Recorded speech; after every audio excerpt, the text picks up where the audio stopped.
Federal investigators have cleared the crash site at this hour. It happens the same week the Brown family filed this. It is a federal civil rights lawsuit. It names Michael Olson, the city of Austin, and APD. The fallout is not just about what the governor did, it's the way he went about it. With spring break coming and Easter, those are traditionally times when the gas prices go up even higher. It was an interesting evening at a scary site. We were trying to get as close as we could to this storm. It is too early in the investigation, they say, to know just what caused this crash, just what killed the 69-year-old pilot on board. Definitely a night that you want to be home by the fireplace if you can. This airplane actually flew in World War II, and she still runs today. We have a defendant who is black, a victim who is white, and so was the jury that sent Rodney Reed to death row. But some things have changed in Jarrell since that twister struck. Storm shelters like these put in.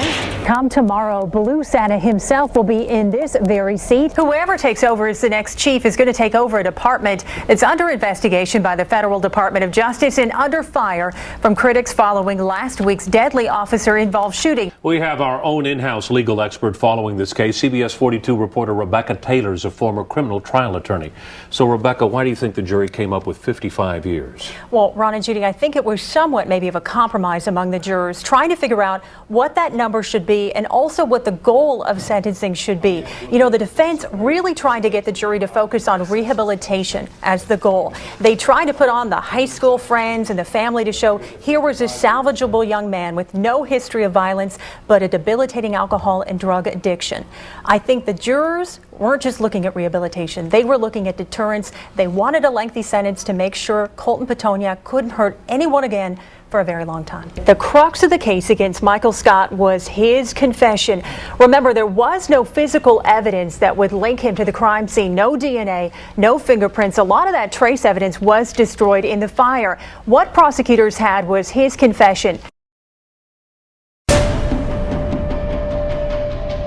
For years, John Coffey has stayed mostly silent, despite cries of racism, police brutality, even murder. Now that the investigations are complete, the lawsuits are over, and his police chief is gone, he wants to tell his side of the story. Did you shoot to kill? Yes, Why? because that's what we're trained to do. He makes no apologies for firing the fatal round that killed the 23-year-old mother of two, and he is tired of being labeled as the cop who killed Sophia King. He wants people to remember him for the life he saved, not the life he took. It's never, that's the officer that saved Miss Powell. It's always the officer who shot Miss King. The story begins 4 years ago, a morning in June and a commotion at an East Austin housing project. A veteran cop and a woman tortured by mental illness, where black meets white and life meets death. The call originally was a woman walking around in a complex with a knife in her hand. Her second step on the grass, she reached behind, pulled out a 9-inch butcher knife. I sprinted about 30 feet, drew my weapon, told her to stop. Drop the knife, stop, drop the knife. Coffey says he went for his weapon only after King tried to turn the blade on apartment manager Diana Powell. Mrs. Powell had fallen on the ground on her back. Mrs. King jumped between her legs on her knees, raised the knife up, told her again to stop, and the knife started to come down, so I had to shoot. Injustice anywhere!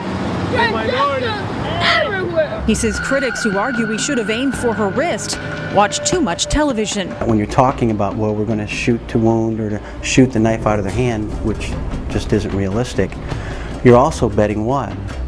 You're betting that the person on the ground that's fixing to be killed, you're betting with their lives. Because if you're wrong, or it doesn't stop the threat, they pay the price for it.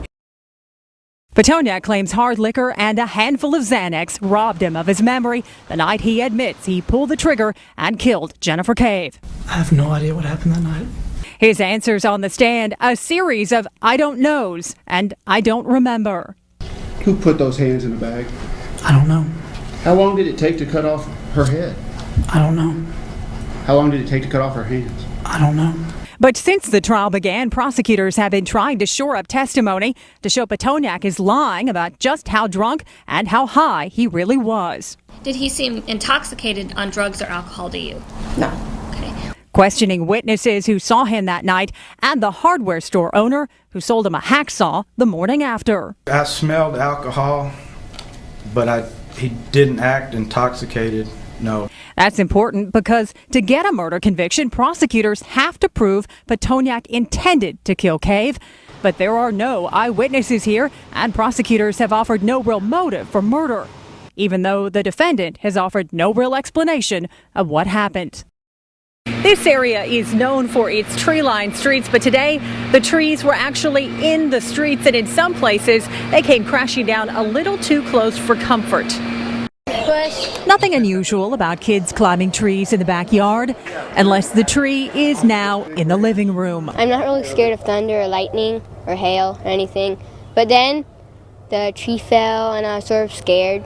And a whole bunch of water started pouring through. Wicked wind sent this 70-foot pecan tree toppling into this house. Crews all over central Austin picking up the pieces after winds downed trees in roadways, blocking traffic in some places. Some neighbors had to hoof it on foot. Neighbors who say they heard that storm and thought it was a tornado coming. I don't know what one sounds like, but it was close enough for me. And the good news is no one at that home was hurt when that tree came crashing down, but a lot of folks are making repairs today. Now, coming up at 5 o'clock, we're going to tell you about another home, a very special home for some special children that was really hit hard by the storms. For now, live in Central Austin, Rebecca Taylor, CBS 42 News in HD.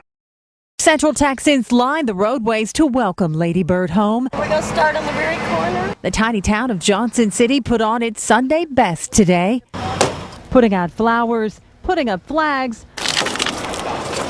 all along the procession's path. Is that in the right spot? Wrapping itself in red, white, and blue to welcome home its Lady Bird. It's an honor, to take place with us since this is the last time we'll see her. Folks in this quaint country town lining the streets early. Just feel that it's an honor to be a part of it. In lawn chairs and in pickup beds, cowboy hats and umbrellas to brave the beating sun. They came, hundreds of them. The lady was passing one last time. And when the dark, shiny cars rolled down the street and the people inside rolled down the windows, folks on the curbside cheered. I tell you, I was hooking horns. I was so happy and so excited because Lady Bird was one of the greatest women, really, that ever lived. And the whole state should have turned out today. But saying goodbye came harder for some. For a small town, it shows how they love Lady Bird and her family and her daughters. They all waved and said thank you.